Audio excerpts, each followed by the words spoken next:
गरुड़ पुराण अध्याय 21 क्यों कुछ आत्माएं बचपन में ही मर जाती है?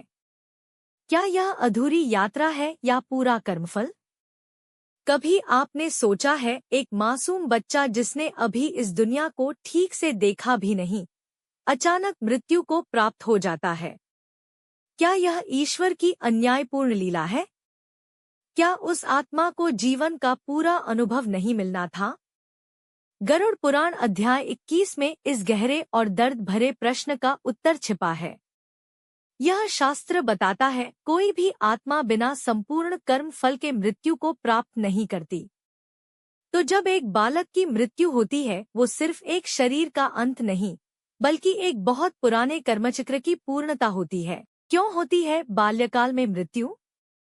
गरुड़ पुराण कहता है, कई आत्माएं ऐसी होती है जिन्होंने अपने पूर्व जन्मों में अंतिम कुछ कर्म अधूरे छोड़े होते हैं, या उन्होंने ऐसा कोई विशेष पाप किया होता है जिसके प्रायश्चित के लिए उन्हें केवल अल्प जीवन मिलता है।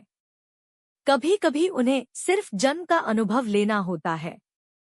मृत्यु उनके लिए दंड नहीं, बल्कि कर्म का तटस्थ समापन होता है।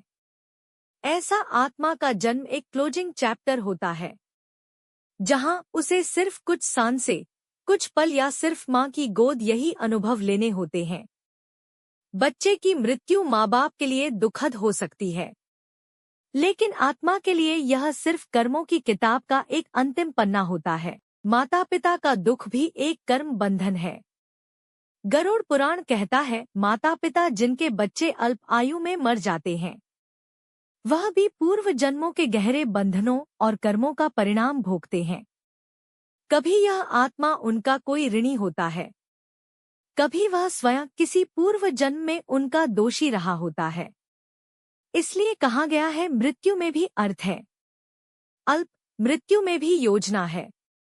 यह जीवन एक महासागर है और मृत्यु उसकी लहरें हैं। हमें जो अल्पायु मृत्यु दिखाई देती है, वह ब्रह्मांडीय योजना का सिर्फ एक हिस्सा है जिसे हमारी सीमित बुद्धि नहीं समझ सकती।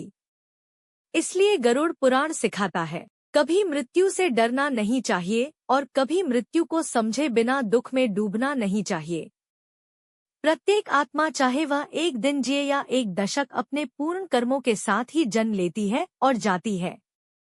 बल्कि काल की मृत्यु कोई अधूरी यात्रा नहीं, बल्कि पूर्व जन्मों के अधूरे कर्मों का अंतिम पड़ाव है।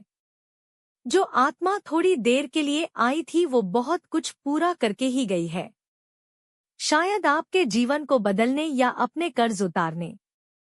इसलिए गरुड़ पुराण कहता है, हर मृत्यु में ईश्वर की योजना छिपी है और उसे समझकर ही हम शांति पा सकते हैं।